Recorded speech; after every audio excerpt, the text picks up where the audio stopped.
الحمدللہ نحمده ونستعینه ونستغفره ونؤمن به ونتوکل علیہ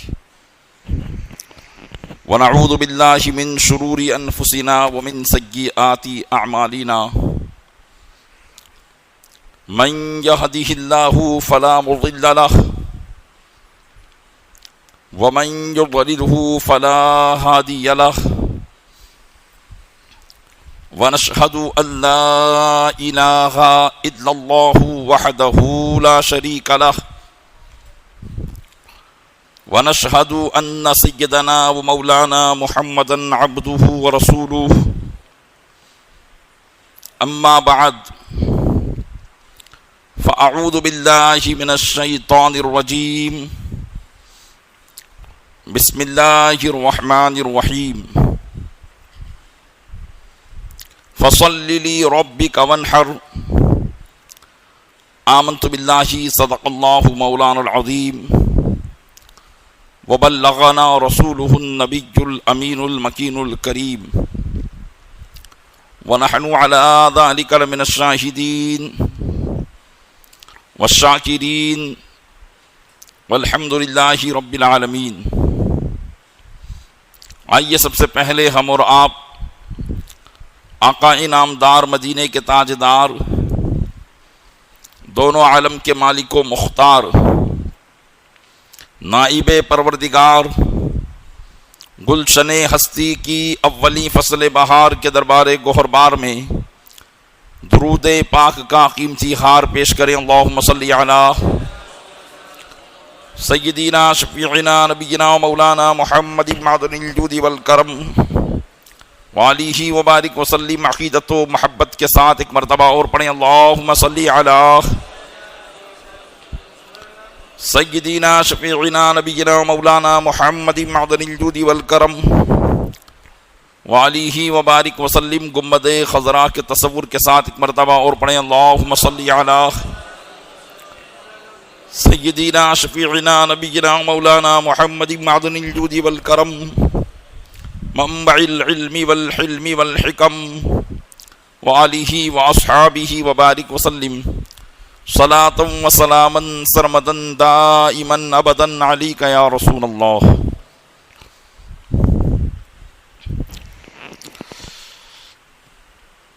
ان قریب بحمدہ تعالی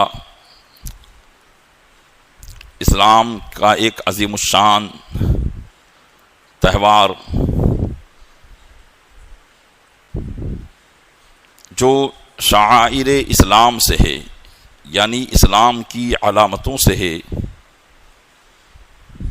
جسے عید اضحیٰ کے نام سے یاد کیا جاتا ہے، اور یہ ایک ایسا تہوار ہے کہ جس میں مسلمان اپنے رب عز و جل کی بارگاہ میں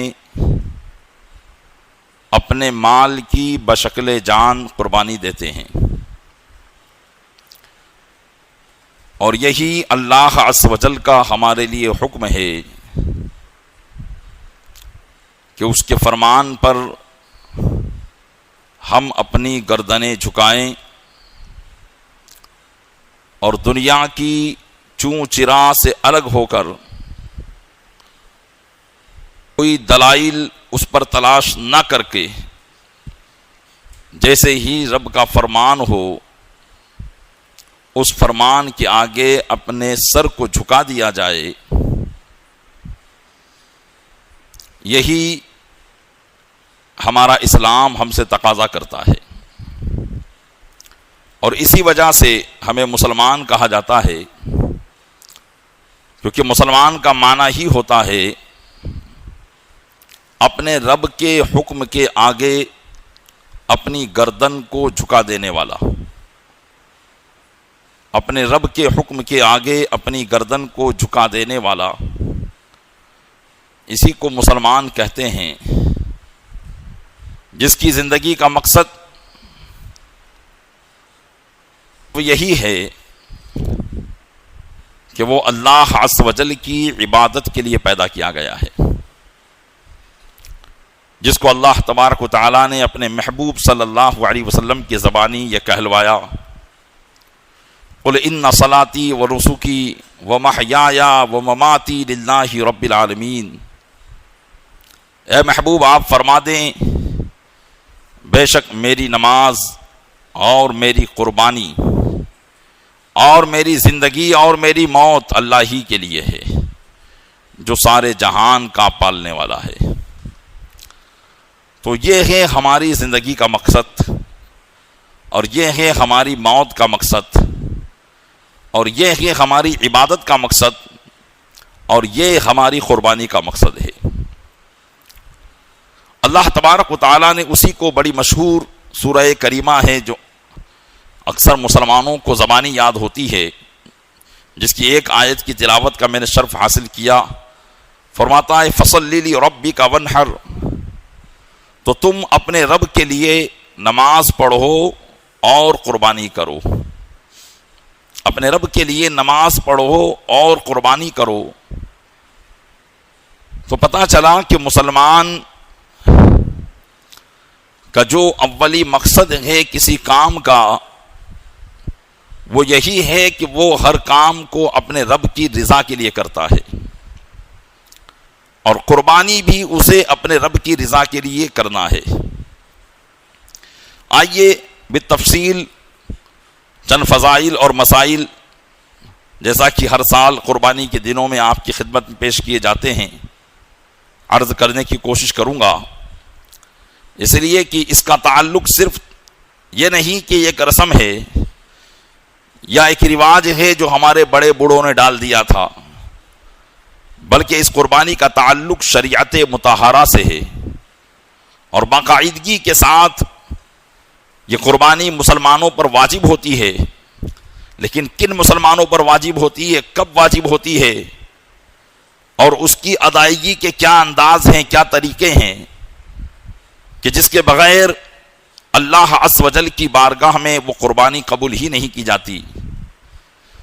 یہ تمام باتوں کا جاننا ہر اس مسلمان کے لیے ضروری ہے جس پر قربانی واجب ہو جاتی ہے۔ اگر وہ ان مسائل کو نہ جانے اور جانور کو ذبح کرے تو کرتا رہے، سینکڑوں ہزاروں جانور روزانہ ذبح ہوتے ہیں، اللہ عز و جل کی بارگاہ سے اسے جو عطیہ ربانی ملنے والا ہے، جو آخرت میں ثواب ملنے والا ہے، اس ثواب سے وہ محروم رہے گا جب تک کہ شریعت کے بتائے ہوئے قانون کے مطابق وہ اپنی قربانی کو کرنے کی کوشش نہیں کرے گا۔ تو سب سے پہلے تو آپ یہ سمجھیں کہ قربانی کہتے کس کو ہیں، شریعت کی زبان میں اس کی ڈیفینیشن کیا ہے، تعریف کیا ہے۔ پاتے ہیں کہ مخصوص جانور کو مخصوص دنوں میں بنیت تقرب ذبح کرنا قربانی کہلاتا ہے۔ یعنی ایسا نہیں کہ کسی بھی جانور کو آپ ذبح کر دے قربانی ہو جائے، بلکہ اس کے لیے جانور کو مخصوص کر دیا گیا ہے۔ حدیث پاک میں اس کی 3 جنسیں بیان کی گئی ہے، بکرا وغیرہ، بھینس اور اس کے علاوہ گائے وغیرہ، یہ 3 جنسیں جمع کی گئی، اور جتنے بھی اس کے تعلق سے ہیں وہ تمام جانور قربانی کے لیے مخصوص ہیں، کہ انہی جانوروں کو ذبح کرنے کا نام قربانی ہے۔ اگر کوئی مثال کے طور پر مرغی ذبح کرے تو اس کو قربانی نہیں کہا جائے گا، کیونکہ قربانی کے لیے جانور خاص ہیں۔ اور پھر یہ ہے کہ ان مخصوص جانوروں کو مخصوص دنوں میں، یوں تو ذبح شرعی کے طور پر روزانہ سینکڑوں ہزاروں جانور ذبح ہوتے ہیں دنیا میں، لیکن ان کو قربانی نہیں کہا جاتا۔ قربانی کے دن مخصوص ہیں، اور وہ ہے 10ویں ذی الحجہ کے فجر کے وقت سے لے کر 12ویں ذی الحجہ کی سورج غروب ہونے تک، سورج ڈوب جانے تک، یہ ہے اس کا مخصوص وقت، اور یہ ہیں اس کے مخصوص دن، کہ انہی دنوں میں اگر کوئی شخص ان مخصوص جانوروں کو جن کا میں نے ذکر کیا اگر وہ ذبح کرے گا تو اسی کو قربانی کہا جائے گا، اس کے علاوہ کو قربانی نہیں کہا جائے گا۔ تو دو باتیں آپ نے یاد رکھی، ایک مخصوص جانور اور ایک ہے مخصوص دن، کہ اس کے لیے دن بھی خاص ہے، عام دنوں کی قربانی کو قربانی نہیں کہتے۔ اور تیسری بات جو اس میں ہے، جو سب سے اہم بات ہے، اللہ عز و جل کی بارگاہ میں جس قربانی سے ہمیں فائدہ ملتا ہے وہ ہے بنیت تقرب، یعنی قربانی کرنے کا مقصد کیا ہو، کس نیت سے تم قربانی کر رہے ہو؟ کیا اس لیے کر رہے ہو کہ محلے کے لوگ جانور لے کر آئے تو ہم بھی لے کر آ گئے؟ کیا ہم اس لیے کر رہے ہیں کہ اللہ نے ہم کو مال دیا ہے تو ہر تہوار پر خرچ کرتے رہتے ہیں تو اس پہ بھی خرچ کریں گے؟ کیا مقصد ہے؟ اس لیے اس مقصد کو ذہن میں رکھنا بھی ضروری ہے، ورنہ وہ قربانی نہیں ہوگا۔ اور وہ کیا ہے؟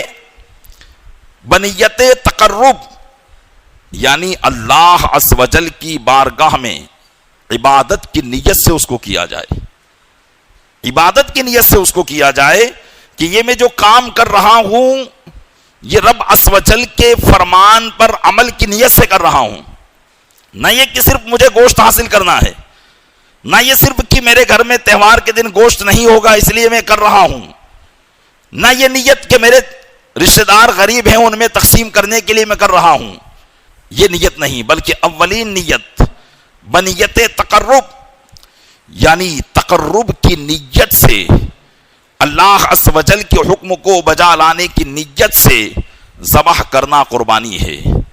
یہ تین چیزیں اگر آپ یاد رکھیں تو آپ کی قربانی قربانی ہو سکتی ہے، اور ان تین چیزوں میں سے اگر کسی ایک بات کو بھی ہٹا دیا جائے تو پھر وہ قربانی نہیں ہے، وہ عام دنوں میں جانور کو ذبح کرنے کی طرح وہ جانور کو ذبح کرنا ہے۔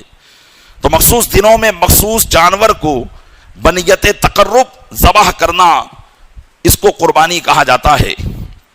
اور اس میں ایک بنیادی شرط کہ اگر ہم نے مخصوص دنوں میں مخصوص جانور کو عبادت سمجھ کر قربان کر دیا تو چلو قربانی تو ہو گئی، لیکن اللہ کی بارگاہ میں اخلاص شرط ہے۔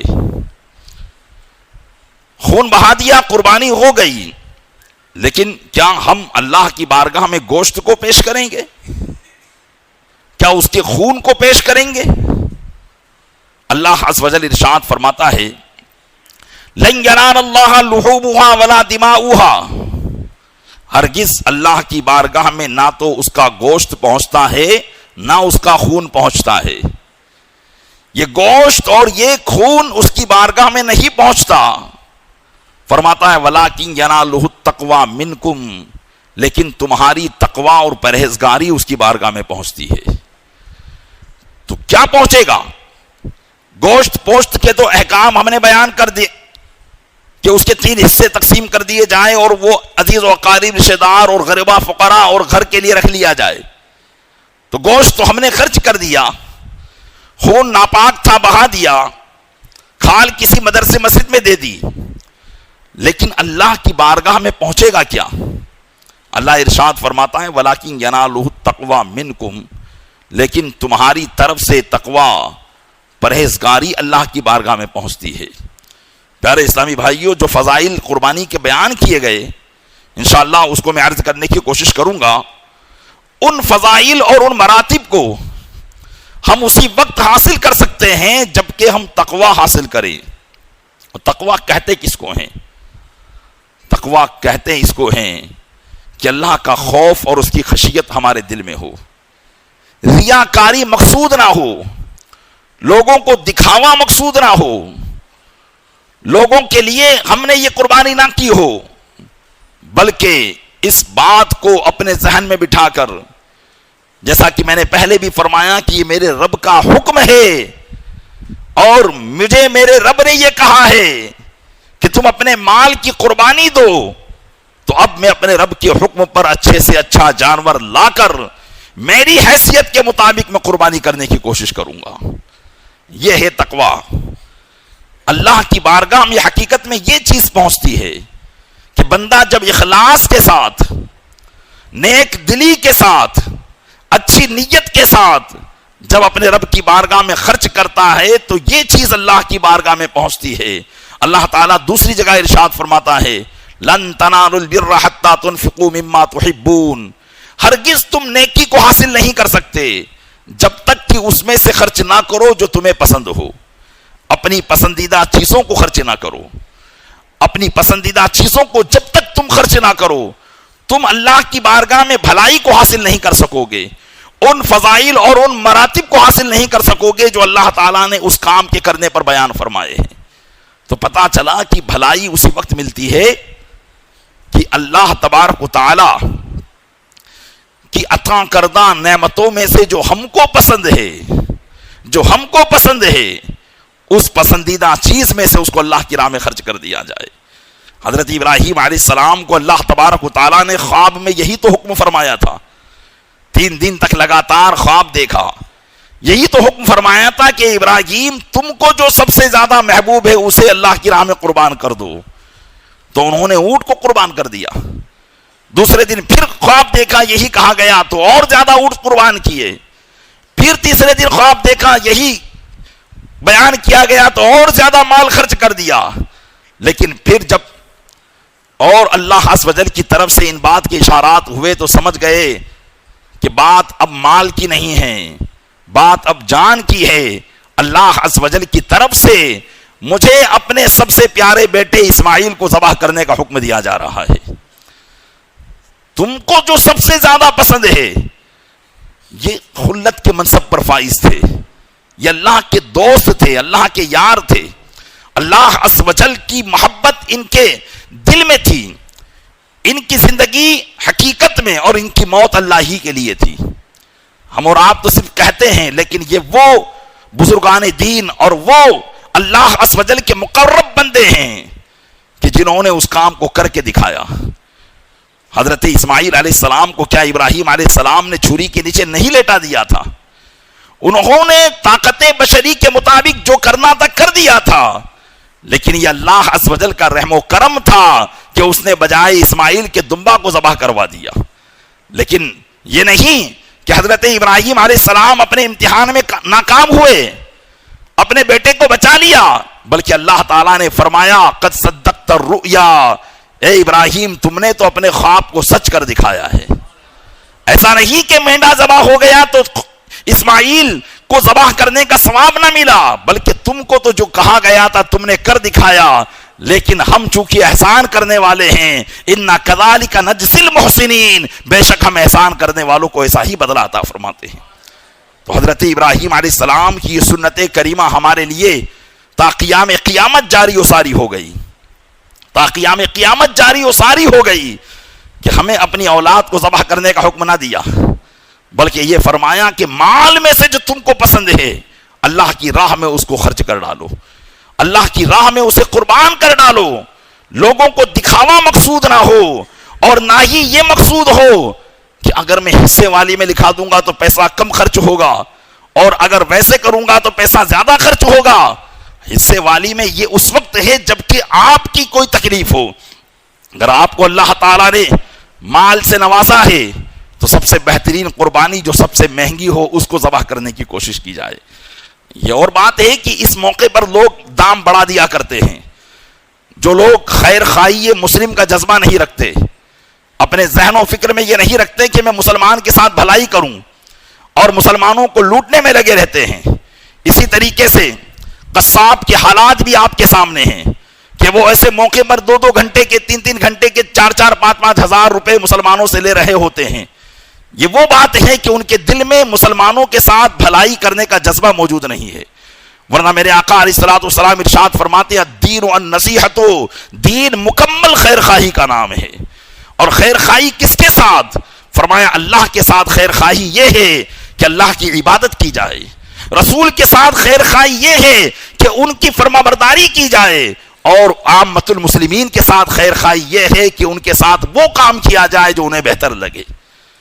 تو ان قصابان سے بھی میں گزارش کروں گا، ان جانور فروشوں سے بھی میں گزارش کروں گا کہ ایسے موقع پر وہ لوٹنے کا کام نہ کریں، بلکہ وہ خیر خواہی مسلم کا جذبہ اپنے دل میں رکھیں کہ میں اپنے مسلمان بھائی کو اس کے واجب کے ادا کرنے میں سپورٹ کروں گا، اس لیے کہ وہ اللہ عز و جل کے حکم پر خریدنے کے لیے آیا ہے، اللہ کے حکم پر وہ ذبح کرنے کے لیے آیا ہے، میں اس کا سپورٹ کروں گا تو یقیناً اللہ کی طرف سے میرے مال میں برکتیں پیدا ہو جائیں گی۔ اگر یہ نیت بن جائے تو انشاءاللہ تبارک و تعالی اس کی برکتیں مزید ہمیں ملے گی۔ تو اللہ تبارک و تعالی نے اسی بات کو، چاہے وہ نماز ہو، روزہ ہو، حج ہو، زکوٰۃ ہو، قربانی ہو، کوئی بھی عبادت کا معاملہ ہو، سب سے پہلے مسلمان کو یہی نیت کرنا ہے کہ تقرب الی اللہ، اللہ عز و جل کے قرب کے لیے ہمیں یہ کام کرنا ہے۔ ہم یہ کام اس لیے کر رہے ہیں کہ اللہ عز و جل کی بارگاہ سے ہمیں بڑا مرتبہ ملے، ثواب ملے، اور جو وعدے حدیث پاک میں قربانی کرنے والے کے لیے لکھے گئے ہیں، بیان کیے گئے ہیں، وہ سارے وعدوں کے ہم مستحق بن جائیں۔ آئیے وہ کیا وعدے ہیں؟ حدیث پاک ہے، حضرت امام ابو داؤد اور ترمذی روایت کرتے ہیں ام المومنین حضرت عائشہ صدیقہ رضی اللہ تعالیٰ عنہا سے کہ رسول اکرم نور مجسم صلی اللہ علیہ وسلم نے فرمایا کہ یوم النحر کہتے ہیں بقرہ عید کی 10 تاریخ کو، فرمایا کہ 10ویں ذی الحجہ کو ابن آدم کا کوئی عمل خدا کے نزدیک خون بہانے یعنی قربانی کرنے سے زیادہ پیارا نہیں ہے۔ 10ویں ذی الحجہ کو اللہ کی بارگاہ میں سب سے زیادہ پسندیدہ عمل یہ ہے کہ ایک مالک نصاب اپنے مال سے اللہ کی راہ میں قربانی کو پیش کرے۔ آج بہت سے غیروں کو خوش کرنے کے لیے، جن کو اپنی ووٹنگ کی سیٹ حاصل کرنی ہوتی ہے یا دنیا میں اپنا نام کمانا ہوتا ہے، وہ اسلام کے اس شعار کو ختم کرنے کے لیے کہتے ہیں کہ بھائی قربانی کیوں کرتے ہو، اتنا پیسہ ایسے ہی بہا جائے گا، اب ایک کام کرو 10,000 20,000 25,000 کا جو بکرا لاؤ گے اس کی جگہ پر کسی غریب کی مدد کر دو۔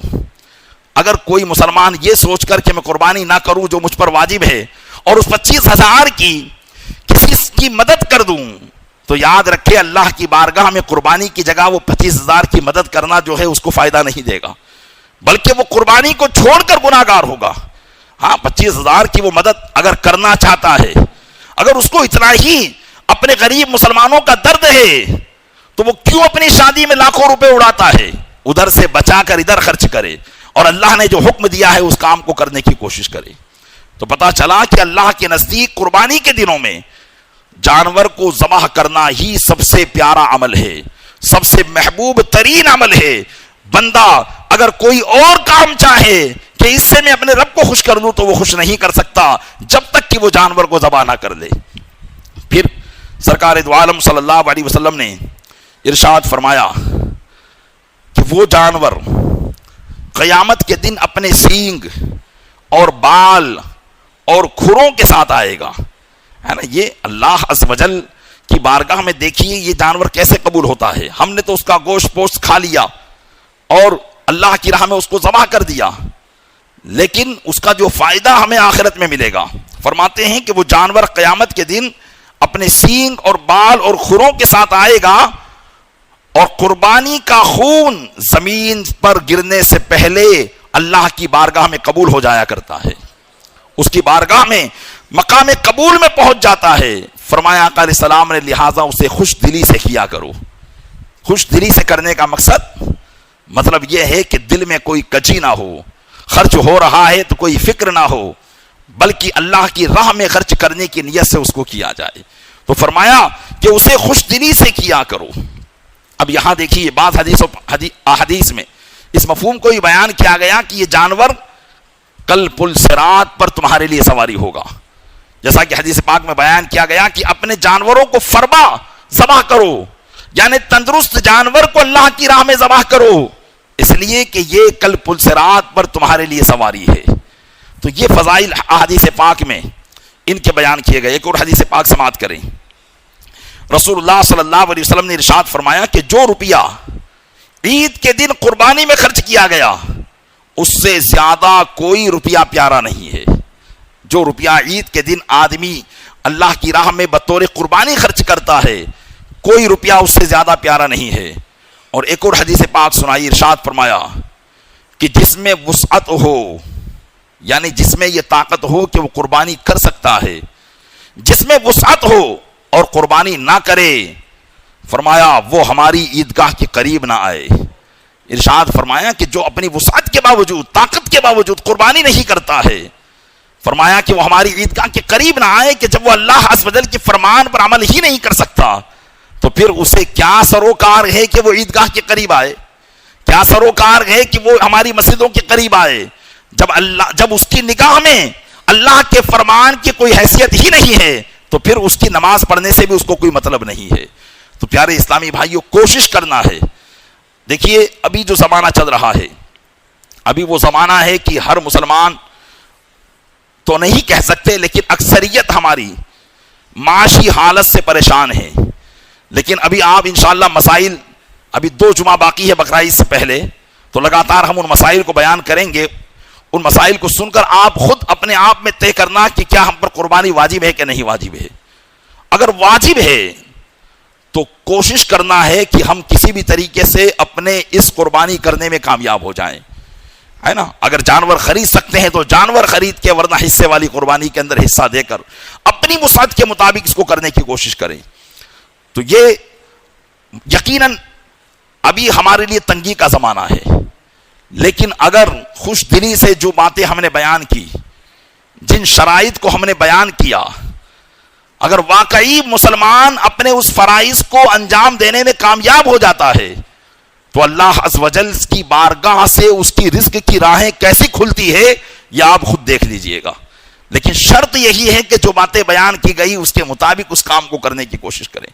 اللہ تبارک و تعالیٰ یقیناً رزق میں برکتیں عطا فرمائے گا۔ ایک اور حدیث پاک، صحابہ کرام نے عرض کی، یا رسول اللہ یہ قربانیاں کیا ہیں؟